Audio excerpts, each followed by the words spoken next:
and it's Wellness Wednesday. And on Wednesdays, I want to talk about mental wellness. Since I talk about physical wellness on Fridays, mental wellness. And why is that important? Well, I think a lot of times, and I know I've done this before, probably before like 2005 or 6, I want to say. I was taking my mental health for granted. Even with all the things you go on through during the day, work, dealing with people, driving in traffic, whatever it may be, we tend to not work on our mental health more than our physical health. Like, everybody knows about the physical health. It's there, you see it. But there can be mental stuff going on. People don't even know it. You can be dealing with stuff, people don't know it. Somebody around you can be dealing with stuff because you can't see it. Sure, it can come out through, you snapping at somebody or just being cranky or ornery or irritated. You have to work on that just as much as your physical body. So I've always had this thing of working out. Like, it's never been a big thing to me. But I took for granted the mental stuff for a long time. I would just work out, but then have this mental stuff going on. Be angry about something or whatever.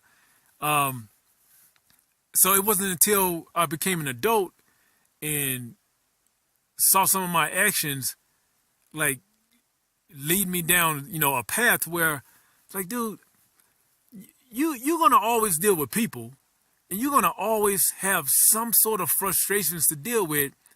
And the way you handle it now is not the way you should handle it. You got to find a way to react to this stuff in a more positive way, or to expect this stuff. And that's when I start formulating things to do or things I have in my head as soon as I wake up in the morning. Like, if you know, every time you drive in traffic is ridiculous. It's no surprise that you're going to be agitated. So why are you getting frustrated every day you driving? You know traffic is trash. You know you're going to have, if you leave in just enough time, you're not going to get where you're going on time. So leave earlier. Expect people to cut you off. Let them through. I had an awesome experience driving today. I was just driving, man, and there was a nobody behind me, and there was a truck, and up ahead, and I already knew he was doing this because I could see him just, one of those guys you see just weaving in and out of traffic, just in a hurry, just speeding, weaving in and out of traffic, right? Past you, but you meet him at a stoplight, and you're like, dude, we at the same spot, and you caused all this trouble. Why? Expect that stuff. If you know you're going to work and certain people are assholes at work, how can they upset? As long as they stay out of your personal space, as long as they don't affect your job. So I was driving today, and I was listening to Rock the Bells radio on XM. Can You Feel It by the Fat Boys came on. And I was thinking, like what if anytime someone that annoys you is talking to you or something or getting ready to annoy you, you just hit them with you're at work. You just got into work. You guys probably seen this. You probably been through this. It's snowing. I'm speaking to people or rain, whatever bad weather in where you are. Imagine that. But in my case, say it's snowing. I'm coming in. Long walk from the parking lot. Snow. You cold. It's cold in the workplace. You got to shake everything off, right? Before you even sit down at your desk, your boss come to you. Oh, yeah, glad you're here. What was it snowing? Was it snowing hard? It wasn't bad by my house. I got in 30 minutes early. And then he's going on like, oh, by the way, did you finish that? You don't want to hear it. You get settled. Now you calm down, right? Your day go. And every time someone tries to come at you with some nonsense, boss come back over to you. Now you've worked 9 hours. You got a wife and kids. He has no life. He comes to you. He's like, oh, you're leaving? It's an hour past your time to go. You've worked an hour overtime. As soon as he look at his watch, because you know what's coming. As soon as he look at his watch, you just look at him, smile, and gather your stuff. Get on out to the parking lot. Everybody's trying to leave. Nobody wants to wait for anybody else to pull out and whatever. You get home, walk in the door. Your kids, oh hey dad, oh by the way dad, you remember that thing that it goes for everybody until you in the house, you haven't even got settled down. Nobody said, how was your day? Nothing. I was dying laughing at this driving.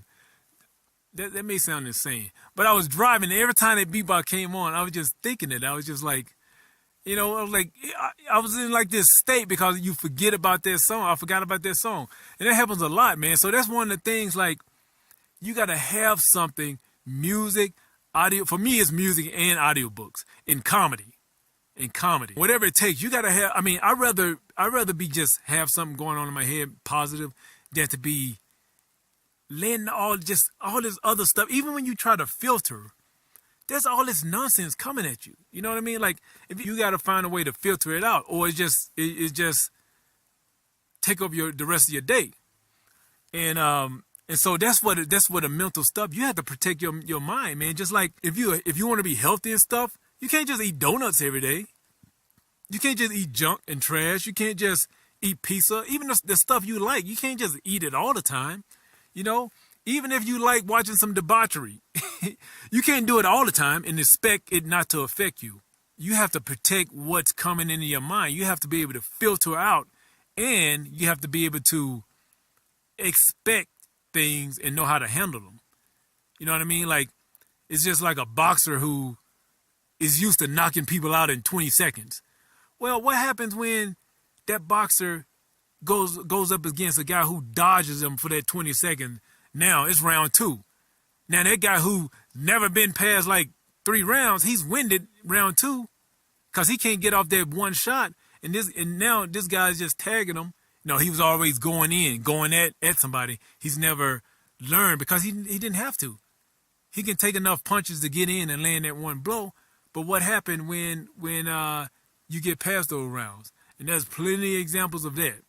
Anyway, that's it, man. Wellness Wednesday over. Like, comment, subscribe. My goal is 1,000 subscribers this year so I can connect with you guys on the community tab. Give a thumbs up. Head on over to goodfunshirts.com to buy a shirt or something. I plan on working on this weekend, getting a bunch of hoodies and like winter, spring stuff up. I just finished that's the reason why I'm in the booth. I just finished a audiobook and I got to edit that. So that's 3. I got 3 audiobooks deals going, and it kind of put a halt on other stuff because it's the low barrier to entry because it takes a lot of work, man. It takes a lot of work. Like, the recording is just the start of it. You got to edit. You got to set it to the requirements. I'm using ACX. You got to set it to their specification. One book that I recorded back in December that I finished in December, I got an email yesterday with some corrections. And it wasn't corrections from the author. It was corrections, or it was some stuff that happened when I exported the file. So Audible or ACX, their QA team contacted me to fix some stuff. And so, and that was the first book that I did. I have one that I'm finishing up, and then a third one that I just finished. So it was some stuff. It was an easy fix, and which is actually why I'm glad I used that software I used, because I used Reaper, because I was able to go back just to that section because of the way I exported it. I exported it in what's called regions, what's called sections, because that's how you have to upload it to ACX. Each chapter, I may do a full review or something like that, because there was some stuff I didn't know about. I knew about the requirements. I knew about the levels and the silent space and stuff like that, but I wasn't expecting that each chapter, each region has to be a separate file. But it makes sense because when you're listening to an audiobook, I'm listening to an audiobook now. I'm actually using this new program, Libby. But when you listening to an audiobook and you go to like chapters, see how all these chapters are broken down? You guys listened to audiobooks before. Well, these are individual files. So if you're producing a book, you have to do that. I was thinking that that's done on Audible's end. I thought they for some reason went in and cut up the files to chapters, but no, that's how I had to upload it because otherwise it's just one big old long file. So, but the fixes that I had to do, I was able to go in and quickly do them because of the software I use. Anyway, that's another rant. I was at the out credits, right? Like, subscribe, comment, go to goodfunshirts.com. And I guess I'll give you guys more updates tomorrow, which is Thursday, and we'll talk about a documentary tomorrow. Do I have a documentary in mind? Yes. What is it? I can't remember. There's 2 I want to talk about. But anyway, stay tuned for tomorrow, Thursday documentary, in which I'll share my insights on the documentary. Like I always say, I don't know a lot, but what I do know, I talk straight about. This has been Straight Talk Uncut. Thank you guys for listening. Talk to you in the next episode.